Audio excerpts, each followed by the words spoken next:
Hello, do I have Fuzzlove on the line? Yes, you do. Great, so great to have you on. I'll just do a little intro. So we are on the air. You'll see it's recording. This is Fam Electric Ghost. I'm an indie music producer and musician and podcaster, and we've been interviewing folks on this program since 2018. We're glad to have the Dekalb, Illinois punk rock band Fuzzlove. So thank you. Welcome to the program. Yeah, thanks for having us. You got Sean and Nick here, bass player, singer, and trumpet player. Awesome. Yes, sir. So you guys have. I was listening to some of your music on Spotify. I was actually listening to your kind of instrumental track "Bump" live from Studio A. Okay. And I know you're working on a new album. You've got a campaign for that.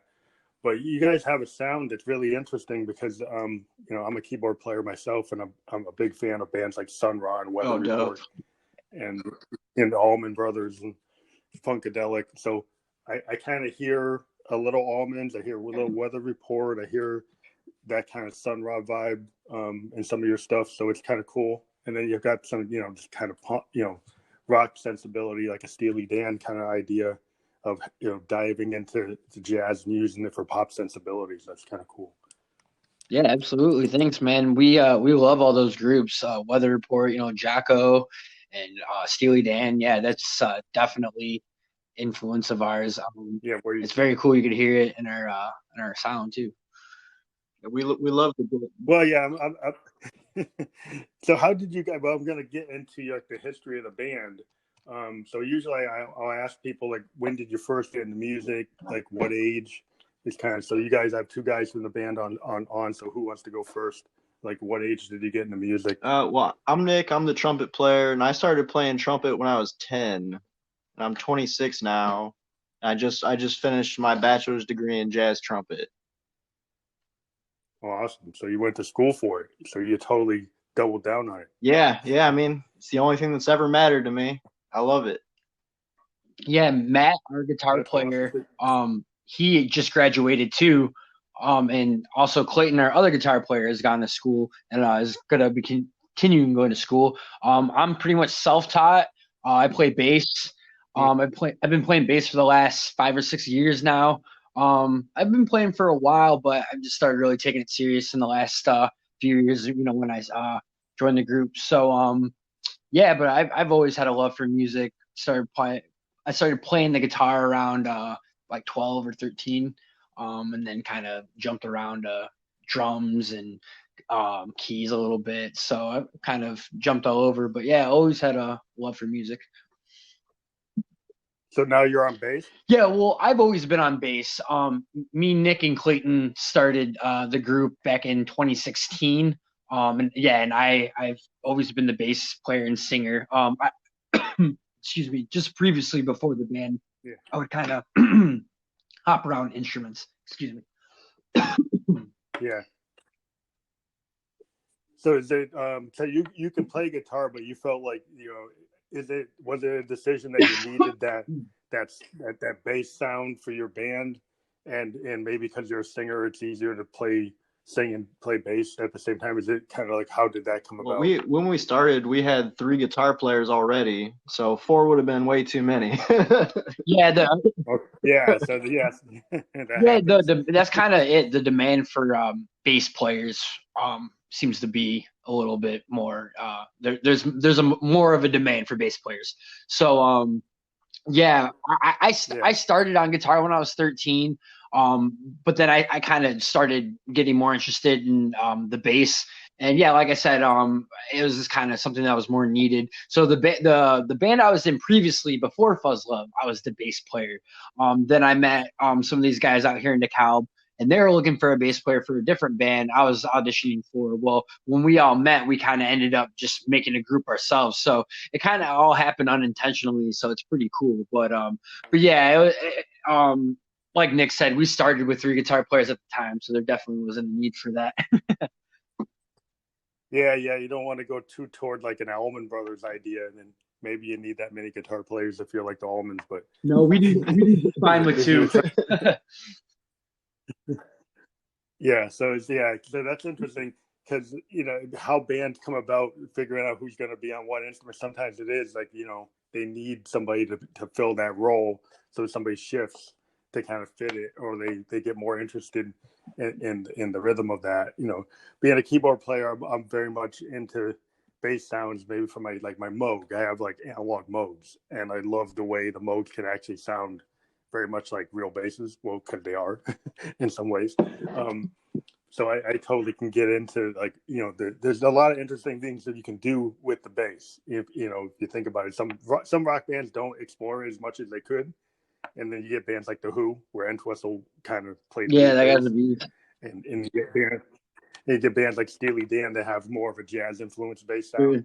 true. So that's kind of where you can go. Like, given the fact that you guys are in this kind of funk jazz area, I would think that you have a lot of interesting stuff you can do for your Yeah, songs. totally. And I mean, as you mentioned before, Weather Report, and I mean, I like especially like Jocko, you know, period of Weather Report, and yeah, I Yeah. mean, he's a beast. He's definitely one of a big influence for me, and his son too, Felix Pistorius.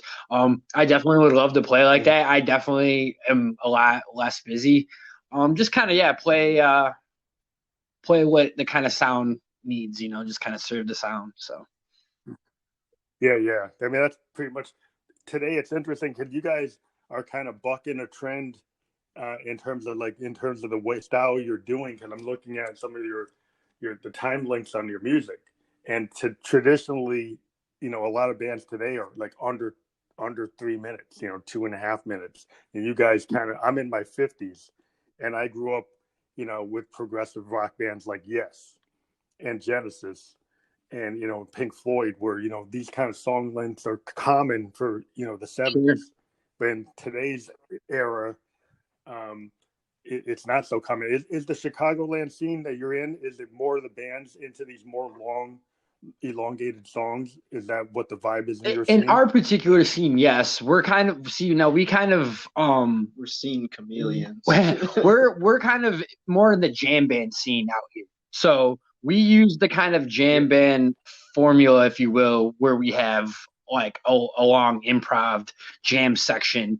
And yeah, that's how we like to play. We love jam bands. We love, the Dead and Fish and Humphreys and McGee and yeah, and Zappa and stuff. Yeah, a lot of bands that just have a lot of improv. And then right. again, like Or Mothers of Invention, right, yeah, yeah. Well, and then like you said too, jazz. We also take a lot of influence from that with having improv and exploring things that way. At the same time, though, too, we like to write songs that have substance and verse, chorus, and etc.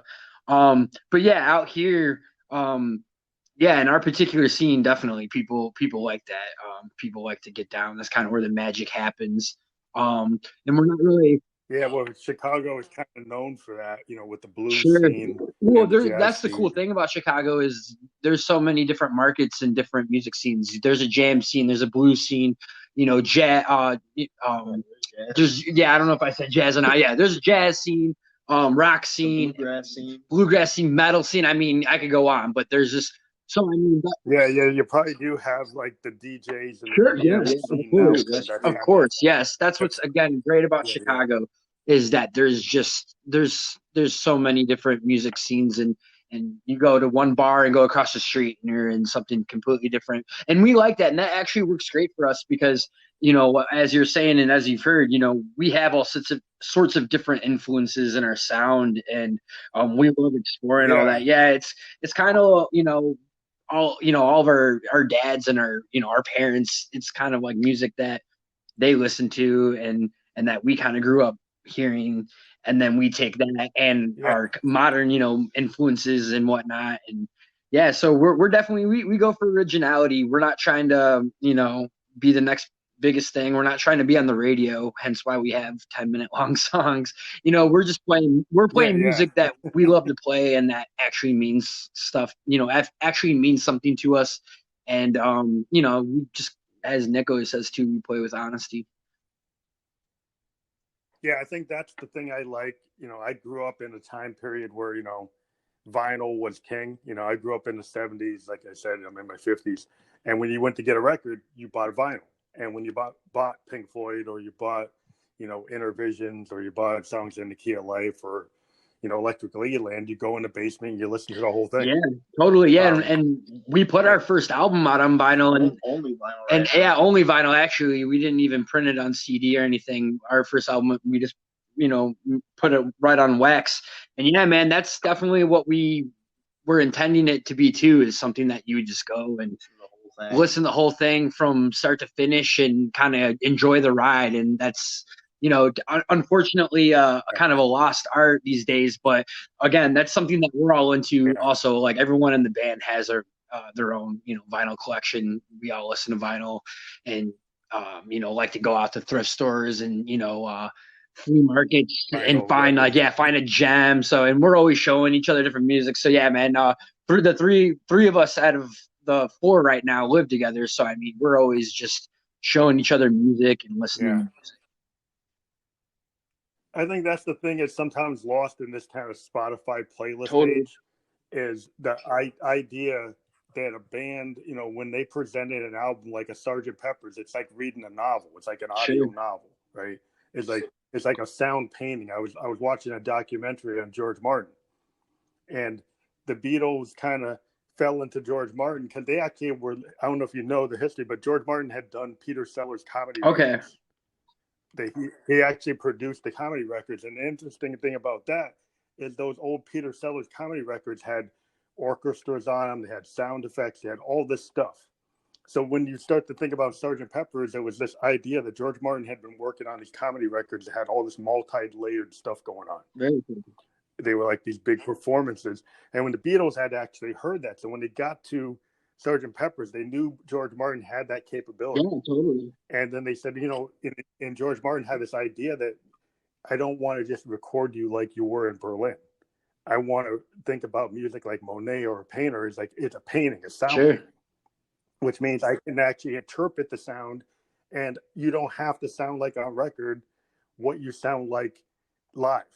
That you could actually use the studio to do something else. And that's the kind of cool thing about that time period, is when people started realizing you could use the studio to kind of build this sound that maybe you can't necessarily replicate live, but it creates a story, like a sound painting, a concept, and it created the album form in a long drawn out idea. It's like, then you get the bands like Pink Floyd and Yes and Genesis. They take this album form and use it to make statements. Yeah, no, totally. I love the Beatles. Yeah, I love George Martin. And that's kind of interesting. You're talking about all that because that's kind of the approach we're going for our new album. Our first album was very much like a live session. It's very raw and just a lot of like longer improv and stuff. And it's great. Is a great capture of time. But this next album that we're doing, we're trying to do it more of, like you're saying, like explore what you can really do in the studio and do it that way instead of just how you would play a song live. And I think that's the thing that music's kind of missing these days too, are great producers like George Martin, like Quincy Jones. That could be a big reason too why we're not getting as great of music these days. It's just because I feel like a lot of bands don't really with producers like that. Yeah, I mean, I'm a big fan of like Parliament Funkadelic and Bernie Worrell, and Bernie Worrell. He had that kind of classical training that they created like funk. The idea of funk is it's kind of like a mixture of jazz and psychedelic rock, at least the Parliament version of it, and it's because they were able to take that kind of that thinking that where you can be very experimental and dynamic and not just be locked into a certain type of funk. And like Parliament's not like James Brown, which is like pure funk. Parliament kind of goes out and branches into rock and jazz and fusion and all this other stuff and humor, like Zappa. Parliament Funkadelic and the Mothers of Invention are kind of like on the same space. I can see that. Yeah, so that's the kind of, and the thing is today you don't get people who are adventurous. Totally. People are like, I gotta stay in the same BPM. I gotta let the DAW tell me what key I should be in, and like, maybe you want to do a key change, maybe you want to do like a rhythmic change, and maybe you don't want to be in the same time signature because you want to create like a suite. And people are like, no, you can't do that. You got to stay under 2.3 minutes. Right. Yeah, no, we definitely like to push boundaries and just kind of do things our own way. Again, I love like all the Zappa references too, because we love Zappa too.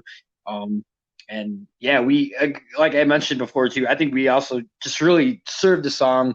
Each song we have on the table, we really just think like, where could we go? Like, what could we do? And as we mentioned before too, how we have a lot of improv sections. I mean, we're always changing those up.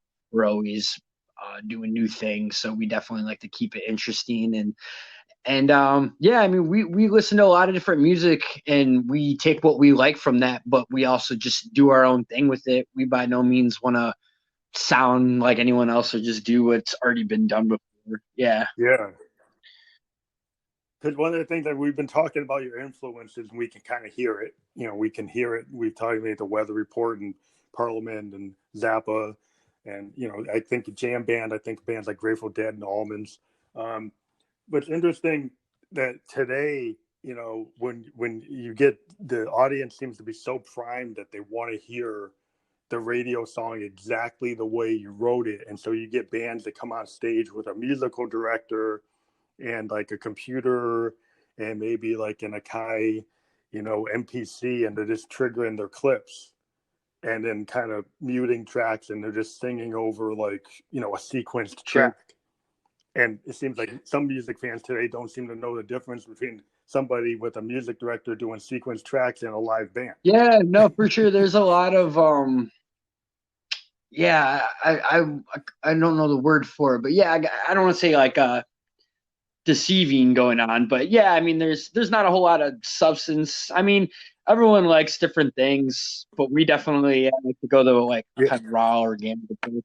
Yeah, well, there's a thing about being a musician and then being an entertainer or a music director and a producer. So to me, it's like a different talent. Like you can be a really good music director, you could be a really good producer, you could craft the song, you spend all the time crafting the song, then you go out on your CDJ and just perform it.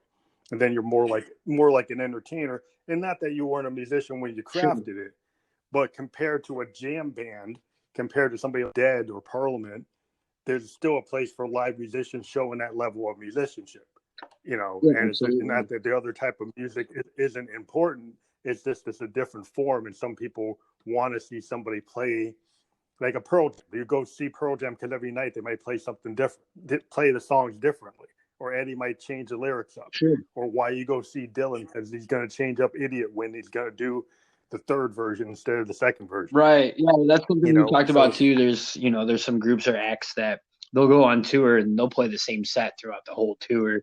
That's definitely something too that like that's something we wouldn't really do. We try to like have every show different. I think that's kind of why people come to see us play. They want to see something different every time. Totally. Yeah. They want that to experience that magic.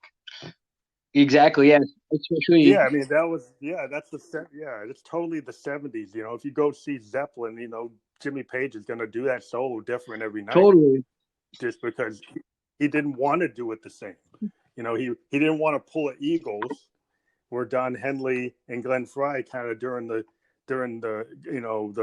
Hotel California tour, they basically kind of told the band they got to mind-numbingly play the songs exactly as they did on the record, which took all the fun out of that tour. Totally. I mean, helped lead to the you watch those clips and they're amazing, but like, yeah, I hear what you're saying. They play those songs down to like a T. Yeah, they kind of felt like they needed to do it like they're running it off a jukebox. Right. And I can understand, and then you can kind of see where corporate rock kind of got that kind of idea that, if you're a big corporate rock band, then you got to go out there like Coldplay and play it like exactly the same. Right. Yeah, it reminds me of like Foo Fighters too. I remember like Pat Smear would always kind of go in and out because they go on tour and they just be playing the same set every night. It kind of just turned into like Groundhog's Day. It's just going out playing the same songs, and it's just almost down the same banter. Like I remember I went and saw a hip hop group, Atmosphere. I love Atmosphere, but they had a 2-night run in Chicago, and I was thinking, I don't know if you're familiar with Atmosphere, but they're like the Grateful Dead of hip hop. They have like 500 songs in their catalog. Well, they played the same. They played the same 2 sets both nights, and I was just so like, Same jokes too. yeah, down to the Why same did they jokes, do down to that? the same punchline and the same banter. I was just like, are you kidding me? Like it like, and I mean, it goes back to like what you said. Like some people are more entertainers and they're more of like an entertainment, whereas like, yeah, I mean, we definitely like to put on a show, but it's, it's all about the music, baby. Well, I think it's like a musician, you got to decide, like, are you in it for the artistry of it? I'm a big Hendrix like freak. I go and collect every live Hendrix Sure. performance that I can Mhm. find, right? Because every night Hendrix was just reinvent Totally. all Yeah. his songs, and there's so many different Mhm. versions of how Ben and how he felt, or what he was, expressing. The same thing when you listen to Stevie Ray Vaughan, is like he would just every night he's doing Yeah. it differently because he got that bluesman Totally. kind of idea. You go to New Orleans, you go to Mississippi, you go to see the blues guys. Every night they're just gonna, however they Right. feel. That's Well, and how it's that's why gonna a come lot of out, and bands that's what you're looking like The for. Dead and Fish have such a big following too, and people literally go on tour with them and see every different show because not only are they playing different songs, but they're playing it differently too. Yeah, it makes them feel like they're getting their money's worth. Exactly. Yeah. And as a musician, I think you're more excited if your fans dig that, because then you don't feel like they're gonna be like assessing you, like, did you play it right? Oh, yeah. Do you got somebody there saying, oh, he missed that bar, or he missed that intro, he didn't do it that way, and it's like, why? I think those fans are more like, I want to hear that variation. I want to feel that that's where his head's at, that's where his emotion, that's where his heart is today, and I want to see that. I want to hear Totally. that. Oh yeah, totally. Yeah, I think about balance with all that. People do like familiarity, I think, and like singing parts they know, and they like kind of um just kind of like I remember I had a friend that sees this quite a bit, and she says like she likes familiar things sometimes, just like kind of knowing where it's at, and then like, but yeah, I'm more of like, I like the unknown though too. I like not knowing where a song's going, and yeah. So Yeah. I'm Well, you yeah. So I yeah. think it's all about Well, you balance get for that. sure. What's that? Yeah.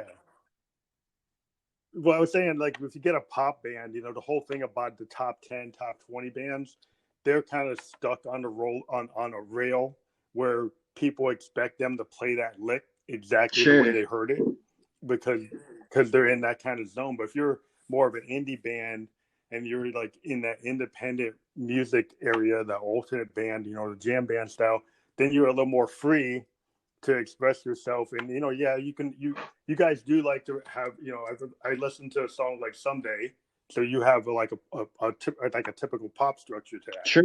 that is like more like a Steely Dan. It's still got structure, it's tighter, and so you get songs like that. Well, okay, well, I gotta stay within that structure, but I can still kind of go off. Totally. um and yeah, and I think that's where I live, because I kind of grew up in that time period, and my influences kind of pushed me there. And I tend to like to talk to bands that still write in that way. Most of the people I talk to, I do talk to DJs, I do talk to hip hop people that do different type of composition, but a lot of the bands I talk to are singer songwriters. Are bands that actually are full bands. With guys who are playing bass, guitar, keyboards, or something, with real drummers and stuff. And it's just like, it seems like a lost um a lost art for some people today. But I think now, because of COVID, I think people do want to see people who have authenticity, Totally. they have that kind of sound. I mean, I just saw like a live stream for a band called Tennis out of Colorado, and I don't know if you know about them, but they're kind of like a modern version of the Carpenters. And they play everything live, and they have a really good kind of pop sensibility like the Carpenters. It's a husband and wife duo that has like a 5-piece band, and they sound like power pop Carpenter type love songs, but they're written like 1970 love That's songs. interesting. So they have really intricate keyboard parts, like a Richard Carpenter, really good keyboards, nice like synth lines, really kind of Karen Carpenter like vocals. And you're like, wow, that's pure gold to me, because that's the kind of thing I like to hear people actually take the time to craft a pop song like that. Oh yeah, absolutely. You know Yeah, what I no, mean? absolutely. Yeah, I think it's just at the end of the day, it's just yeah, different strokes. I mean, I love a good pop song too. Like I love all sorts of, excuse me, all sorts of pop music, and yeah, I mean sometimes yeah, just a good 3 minute song can just really do it for you. And the cool thing about yeah, our music is we can do that and then some, you know, and like you said too, the freedom of it. I think that's the probably the biggest thing we all love about being in this band is the freedom we have to be able to just write all sorts of different music and kind of get away with it. You know, as you were saying too, if you're kind of more in that pop or whatever, if you kind of had molded yourself to a certain type of structure, you kind of have to stick with that in a way. Whereas, you know, we Yeah. again we have Yeah, like I talk when I talk to like EDM DJs and trance DJs, they're kind of stuck. You know, oh, we got to do the drop here. We have to do this structure. And like if you're in that world, there's a very tight structure, kind of like disco. It's like you're stuck with a certain structure of a song and a certain BPM and certain feel. And then if you try to go outside of it, then the people are like, "Oh, that's not trance. right. That's not EDM. Yeah, That's something." yeah. That's we So, don't like but putting ourselves in like a box or category or genre. I mean, and again, we'll say funk rock because that's just kind of like, you know, just gets the point across. But I mean, there's definitely a lot more to it. And yeah, I mean, we change up keys, we change up, you know, BPMs and you know all sorts of things. So yeah, yeah. we like to do it all. So on your new project, I see you've got like a GoFundMe for your new album, and you're working on this 2021 record. Can you talk about like you already kind of hinted that you're going for the use of the studio to craft like a real, like not a real, but an album-oriented studio kind of like being able to use the studio to kind of affect a mood for the record. So did you have kind of hints of like what that mood is, or what a hint of what you're working on? Yeah, I mean, I would say more of an album meaning just because yeah, like as I mentioned, the first one's just so raw. It's like a session album. Whereas this one, we want to feel like you were saying, like Pink Floyd, kind of like you put that on, and yeah, it's like a mood, it's a vibe. More produced, more streamlined. Exactly. Yeah, have more like layers to it. We didn't really overdub anything on the first album. The first album is very Oh, straightforward. That's why I say yeah. like raw because there's no overdubs. We didn't do it to a click. I mean, so there's just not a whole lot going on in that sense. Whereas like yeah, like Nick said, we want to like be a lot more involved with the post production. We want to like layer it. We want to have like auxiliary percussion, beefing some licks up if we need to, like overdub some guitars or overdub like vocals even. Like I didn't overdub any of my vocals in the first album. Also the process we kind of didn't have as much time as we wanted to in the first one. We know a lot more about like what we're doing now. Right. So yeah, we're going to be a lot more Yeah. prepared. I mean, that was 2 years ago. It'll be 2 years when we go in the studio to do this one since the first album. So I mean, just as musicians and people, we've grown so much and kind of have a better we just have a more of a game plan, and just like consistency, really, just making sure the album kind of just flows and it just feels more just like a story rather than just a couple songs. Yeah. I mean, that's the whole idea of an album is it's get this cohesive, even if it doesn't have a concept. Like Sgt. Pepper's doesn't really have a concept other than like psychedelic, like a psychedelic vibe. But for some reason, like all the songs flow into each other, so they all feel like they're part of. Yeah, it's kind of like a weird dream. Yeah, like Sgt. Pepper in a way is a concept album because it's supposed to be like they're a different band. But I know what you're saying. There isn't one like general idea. It's not as clear as like the Wall. Exactly. Yeah, and that's definitely we're definitely not going for a concept album, but we definitely wanted to. I mean, if I would say the overall kind of idea of the album is kind of just change. I mean, it's our second album. We've all have been through a lot of changes. Also, the lineup has been changed. We have a different guitar player. We have we hired a studio drummer. His name is Johnny Gifford. He's going to be recording on drums for the album. So I mean, and some of the lyrics will be dealing with growth and change as well. Totally. Yeah. If there's any sort of common theme, it's change and just growth, and which isn't anything that hasn't been touched on before. So it's you know, Yeah, well, it's in your context of how you're living, so that becomes your own well, little stamp exactly. on it. Yeah. Every As I day. mentioned before, our music's just very honest, and it's actually very personal. And I write the lyrics, and I try to, when I write, the only way I can write is to kind of write personally, like write about what's actually happening, and usually in real time too. Yeah, Mm-hmm. I'm not one of I can't really pick apart memory like from in the past or anything and write about that. I'm more of like kind of what's going on like in that moment. Yeah. Right now, So yeah, present. but I also I don't like to write too personal where you know like people can't relate to it. Like I like to write like just vague enough so then anyone can kind of interpret it like their own way. Like there's the song "Ain't No Need" on our first album, and it's kind of just about like it's actually about me and our drummer at the time not getting along. But like I don't say this is me and my drummer, Yeah. pissed at It's a each other. song, Like yeah. anyone could just take it as like a problem. You know what? Yeah, well, that's the whole thing about it. Like you look at Dylan, like his big breakup album, about his marriage. He has the song "Tangled Up in Blue," but when you listen to "Tangled Up in Blue," it's supposed to be this really personal Right. song, right?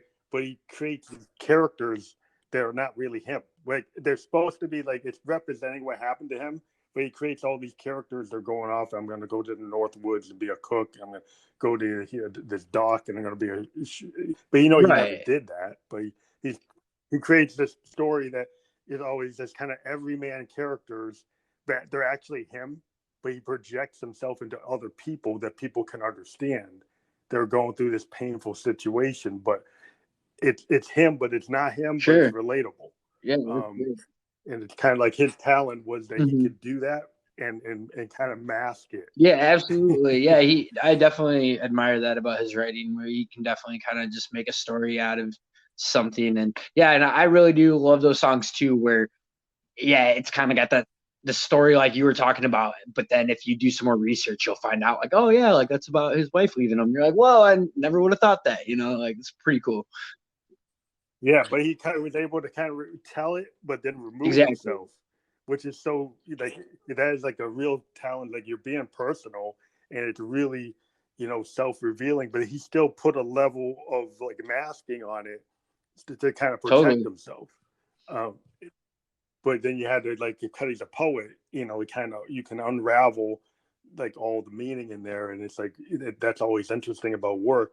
But it's interesting when you guys were saying like your first album, you kind of did it so like you could play the songs because if you don't have a lot of overdubs, you can play the songs the way the way you wrote. Right. But when you build an album with a lot of overdubs, it's like like when I was hearing a story about like Tommy from the Who, and when they were doing Tommy, they're working with their producers, and like they initially wanted to do all these overdubs, but then the band said, well, when we go to play it live, we're not going to be able to play it because we're not hiring anybody else. So they kind of limited Tommy to what they could actually play. That's always something we thought about. Like when we were doing the first album, we're floating on those ideas. We're like, well, should we add some keys? Should we do this? And mostly we want to just stay true to our sound. We didn't want people to hear the record, and then like see us live and be like, where's all this or where's all that? But like as far as the second album goes, though, we still want to make it like it's going to be us. We're probably not going to do much where we're not going to hire an orchestra or nothing. Yeah, like, and it's not going to be crazy overdubs. It's going to be more of just like, like we're going to throw some acoustic, maybe in some parts here, or like again, like I was saying, auxiliary percussion sometimes. It's kind of small things like that. We're not going to be like Radiohead. I know Radiohead's kind of infamous for they'll make a whole album and then they'll have to learn how to play it after they record it. They have to like learn their own songs and how they're going to play it live. So we're definitely not going that route either. But it's going to be tasteful. Yeah. I mean, we're really excited. We've already started planning this album. We're probably about a month or two in now, but and just really diving deep of like, again, like I was saying, like, okay, we'll put an acoustic here, some auxiliary percussion would be cool here. All right, Well, that kind of goes toward embellishing. Like there's a style where like once you go into the recording studio and you listen to like albums from like bands like Fleetwood Mac or Tom Petty, right? And the studio versions just have the doubling or the extra vocal track or or this extra percussion, or it's enhancing. It's like it's not that when they go to play it live it doesn't sound like it, but when you listen to the studio version there's all these things in the studio version where they're able to enhance the sound and make it like really exactly. perfect. I mean, I think that's right. And then when you go to play it live, it opens up because then you can't do those things. But it's not that far a deviation from the song. It's just that exactly, yeah. Like no one's gonna go see it and be like, oh, like that's missing. But yeah, I mean, like you were saying, I think that's how a studio like take should be. I think it should be like the best example of the song, like. You know what I mean? And yeah, like overdub vocals like or like some effects on the vocals or something. Like I think that's totally cool. I love when songs do that. And yeah, and I mean I think they figure out ways too, especially nowadays. Like you could still pull a lot of that off live, Yeah, a lot of that stuff is like being the kind of performer I am. I have all these like synthesizers. I'm an analog synth guy, right? And I have tons of modes and Rolands and all this stuff, and I can layer all this stuff. And a lot of times I'm a one-man band, and a lot of it's all coming from my sequencers from these hardware synths. And so a lot of it I can actually replicate on stage because I just run my sequences and I play stuff live over them, but I have control over them. So I can change things anytime I want. I can actually make it not be the same or make it be the same as what I wrote. And that's in a way like with these like Ableton Live and all these other things, Maiden Stage, you can mute and unmute your backing tracks and have that stuff there. But the only issue sometimes there is you're kind of locked into the structure of the song. And so if you want to change the structure of the song, then you're kind of locked into it, and you can, because you've kind of put it into like a track, you're on a rail. And if you're on that rail, you kind of got to stay within the rail. But, that's the limitation of trying to do some of that stuff. But some of that stuff, the technology makes it so that you can have some of this stuff being some of your backing tracks with the synths and maybe the horns. And, if you had some, horn tracks that you couldn't get the horn players on stage, if you're a band that didn't have a horn player, then you're kind of locked into that if you try to play it live totally. With the backing track. But yeah, it sounds really interesting what you're gonna do on the next album. I mean, I was listening to a lot of your first album, and I'm digging it. Like I said, I heard the influences, and maybe talk about how you guys came to your sound. Is this that you guys all kind of had the same feeling, or did you guys like once you got together, your sound? Oh wow, we sound like this, and you kind of just fell into the character of how you all play. And it built like Fuzzlove, or did you guys like work at it, or the first time we all got together, we just played like we were just improv jamming, and we improv jamming like for like 4 hours, pretty much nonstop. We took a little break in between 2-hour jams, and at the end of the night, we just kind of said, this is fun, so we're kind of a band now, right? So we kind of knew right away kind of what we were going for, but it definitely took a lot of refining and just like fine tuning over the years. Yeah, because when we started off, we didn't just start off really like, all right, let's be a band, let's write all this music and like play a bunch of shows. Like we kind of were just doing it because it was fun, and we had me and the other guitar player had like 2 gigs lined up at the House Cafe that we needed to fill out. So we were just like, all right, let's call this band something, and we'll just play these gigs and have some fun. Well, then we started playing like house parties and stuff, and we kind of really started becoming a band kind of by like demand of like our friends and music. Yeah, in the town, because people would be like, man, you guys are awesome. You guys should just like, you guys really need to be a band. Because like we weren't really like writing anything right away. We were just improvising. Yeah, we were just jamming, right? Someone would be like, hey, come play in my basement or something, or come play at my party. So we would be like, all right, we'd go and just improv for a couple hours. And then we landed a battle of the bands to play on a festival out here called Summer Camp. I don't know if you are If you guys, I'm sure there's people out on the East Coast that have heard of summer camp, but it's here in Illinois. Yeah, Yeah, I it's think I heard of that. Humphreys McGee and Moe's Fest. And anyways, when we landed that Battle of the Bands gig is when we really started to kind of kick it into gear. And that was, I think, like the beginning of 2017. And after we wrote maybe our first 3 or 4 songs, I think we kind of developed our sound. I mean, with Nick here on the trumpet, it's cool because we'll do instrumentals and he's kind of the voice. He's kind of the singer of those, like with just his melodies and the way he plays. Because I don't think he plays how a lot of other bands these days are using the trumpet, how they have more of just like in the back. They're more in the back and they have these short horn parts, like a band like Lettuce. Yeah, you're doing it in the front. You sound like yeah, like Sun Ra, like a real jazz. You're putting it to the front because it's like you have a jazz sensibility and it's actually going in that direction, like the weather report. And we don't use the trumpet as like an auxiliary instrument or like something in the back. It's very much up front and like the literal mix too. I mean, again, like we put it right up front. So I think that's kind of always been our secret weapon is like doing that and how Nick plays. And I mean, I personally think after first few songs, I at least was like, yeah, this, we'll start writing other ones. It's like, yeah, this sounds like Fuzzlove. This sounds like a Fuzzlove song. To me, it's like warm. It's just a warm vintage sound. Yeah. So that's how you came up with the name. You felt like it had that kind of fuzz tone from what you were doing. Totally, yeah. I think so. I think that when we're jamming, you can kind of just hear that. I mean, we definitely like to have that raw, just kind of heavy tone, but also just warm vintage fuzzy tone. Yeah, you definitely got that vintage vibe. Like you got the Grateful Dead kind of heritage of that idea. Jam because we want to jam, and that's the Dead were famous for doing like 8-hour jams. Oh, they're crazy.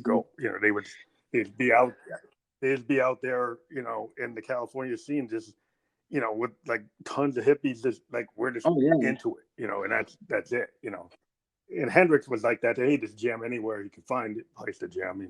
Whoever was there, if he kept on playing. Yeah, I mean that's what we kind of are about. We're about what we think people would enjoy, because as I was saying before, it was really we would go off of like people's feedback and what people were kind of wanting.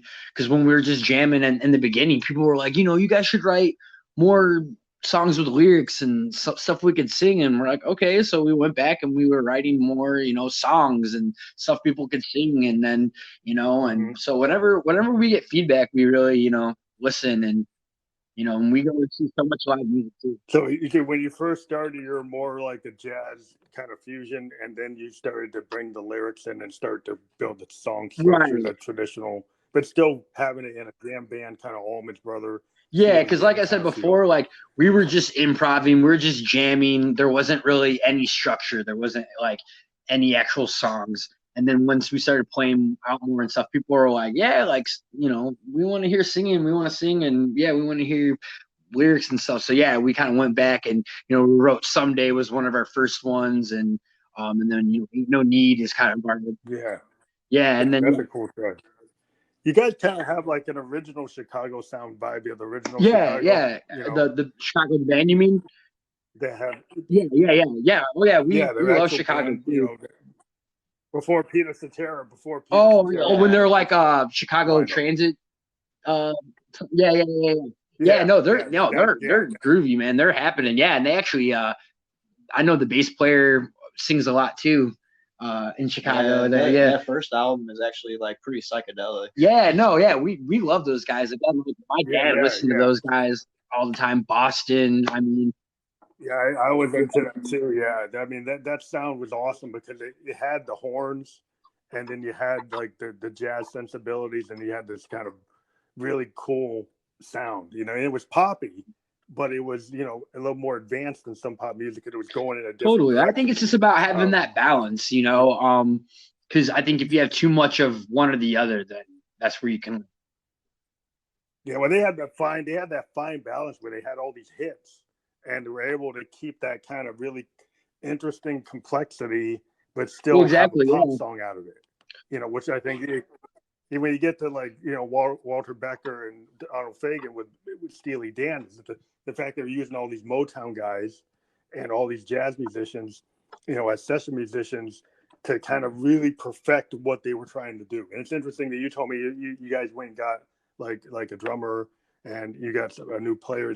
So you kind of have a little bit of a Steely Dan vibe in that. Okay, we're gonna get the people we need to Yeah, shoot the totally. song. I mean, we didn't plan it that way. I mean, we definitely want to have we don't want to be one of those groups that has like a rotating lineup. We're definitely going for that, but yeah, you don't want to be just like Steely Dan. yeah. So we're not going for that. But as far as like with having the studio drummer, it's just a decision we decided to make. Nick has worked with Johnny before. He recorded with him in his last project and played out with him. So and I know of Johnny's playing, and I know he's one of the best there is in our area. So we just decided to do that because since we don't have a full-time drummer right now and we still really want to put out this album, we thought that would be the best move to do rather than kind of wait around and hopefully find another drummer. And we just know that Johnny can kind of handle whatever we throw at him. So that's kind of the move we made there. But yeah, I mean, I think what a lot of the greats did back in the day, is they would write kind of like a pop song like you're saying and make it radio friendly, but then they still have those great jams. I feel like there's so many groups that didn't do that. They just do a lot of the jam stuff, and like that's like no one bought their albums or anything, and they weren't getting radio play, and it's a shame.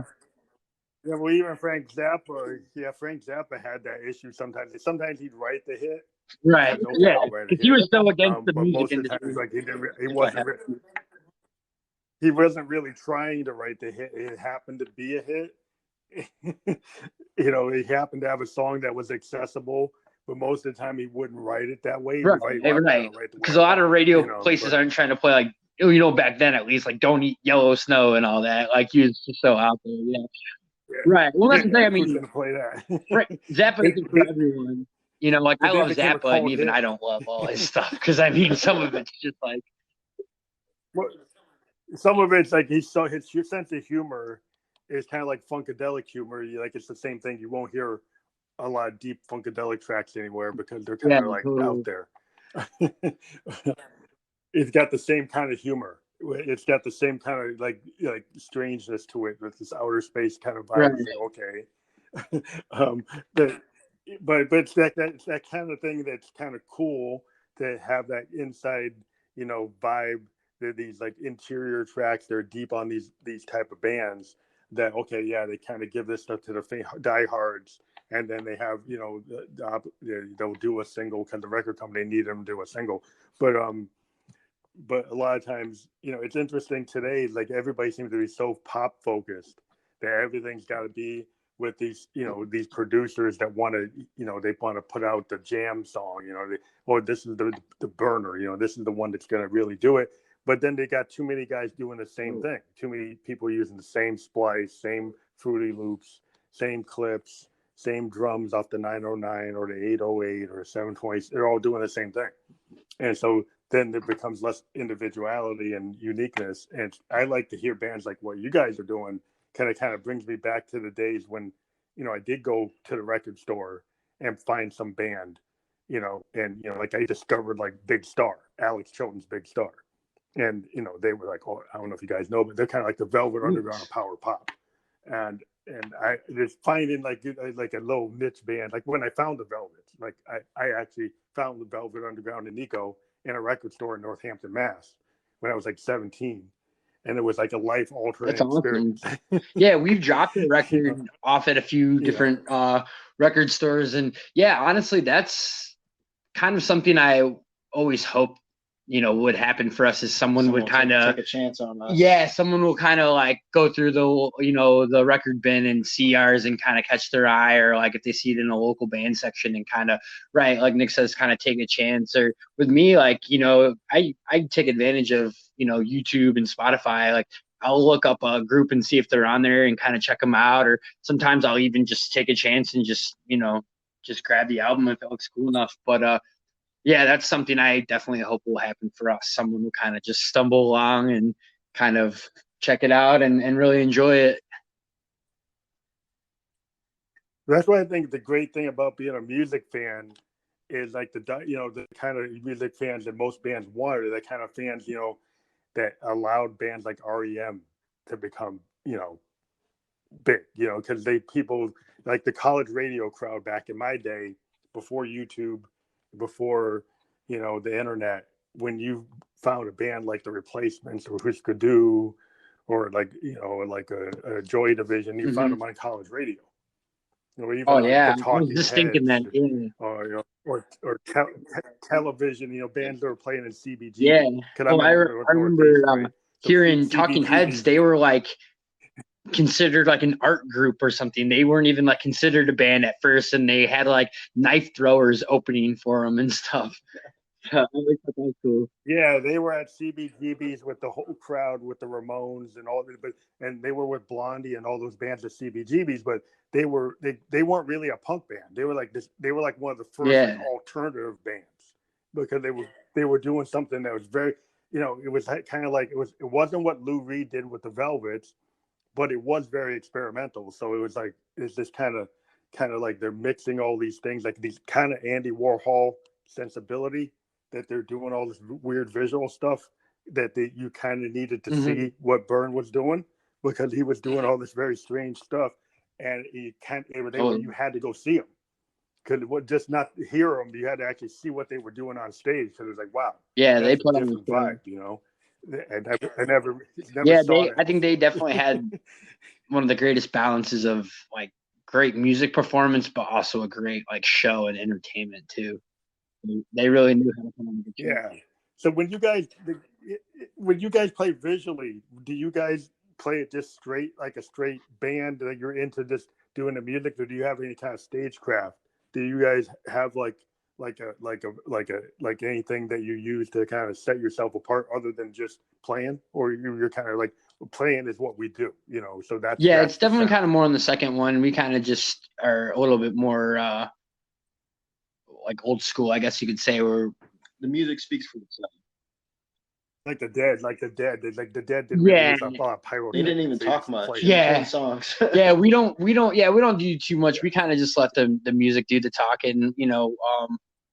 We like to interact with our crowd when we can, but there's not kind of like crazy. I personally love a good light show. If we go play at a cool stage, if they have a cool like light setup, But as far as something like that, no, not too much. Yeah. I don't want to. It would almost be too gimmicky for at least us. It just wouldn't be necessary. I think with our type of music, it kind of, like Nick says. Yeah, unless you really get into like, if you get into like the kind of Pink Floyd, The Wall, totally, or type of, they had these big laser shows that kind of went with her, and these big screens that would relay. But they were doing concept albums, so they had all these visuals that went with what Roger Waters was writing about, which was kind of like Pete Townsend and Tommy and Quadrophenia, these big concepts. So they had all this stuff that would be happening because they have all this concept stuff. But then, the early Pink Floyd with Sid Barrett, it was this bunch of psychedelic kind of Andy Warhol with psychedelic shows. Nothing but strange lights and visuals. Yeah, I think like the cool oil lights or something would be cool. Like the Jefferson Airplane kind of stuff. Like while we're jamming, like I would be totally about that. Yeah, or like I love like Tame Impala, a newer band, and their production setup's crazy. I mean, lasers and smoke and stuff. Yeah, and I mean, see, I personally like that. I think that's awesome. I would love to go and see that and enjoy the music and the show, and it's visually stimulating and everything. But for our type of music, I think that would be like overkill. I don't think it'd be necessary. It doesn't really go with the vibe what you're doing, even on your new album. Right, really I think again we're kind of got like that more vintage kind of old school stuff. Again, like so maybe like some old psychedelic lights or something would be cool, but other than that, maybe just do like an LED screen with some like strange, like interesting visual images with geometric and colors and stuff that maybe kind of shows that kind of psychedelic yeah, no, totally picture, like film exposure. Yeah, film exposure is going like MCS type stuff. Absolutely. That would be cool.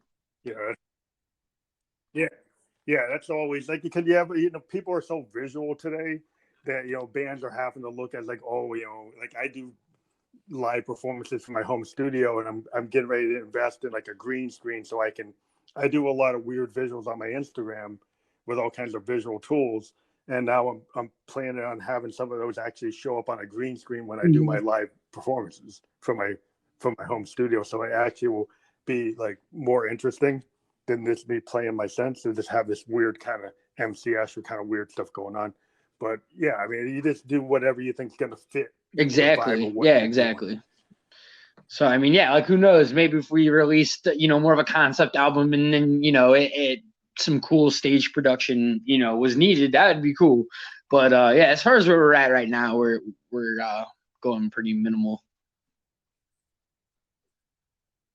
So when you guys record, now that you're going to be doing this like more overdub, more studio techniques, do you guys just use the physical studio to record in, or do you do stuff like on a DAW before you come to the studio and then work with the producers and the engineers on the big boards, or do you have like stuff that you work out like in your home studios that you bring to the studio? No, we pretty much just hash everything out in the studio. I mean, that's kind of like what we're preparing for right now, is how we're going to do everything in the studio. So, like when we're figuring out like, okay, what are we going to overdub? Like, when are we going to overdub it or whatever? How are we going to arrange this? So that way, when we're in the studio, we're not wasting any time. We're going to just have the game plan and know kind of what we're doing. So that's kind of something we're all working out right now. I think we might record some of our own demos just to kind of see how they're sounding and all that jazz. But yeah, no, we're gonna kind of just go in and pretty much just use the studio. So when you guys do demos, do you put it down like on a 4-tracker, or do you put it into like a Yeah, we probably use like an interface of some sort and just plug it into like a laptop, and yeah, just use like some sort of program and just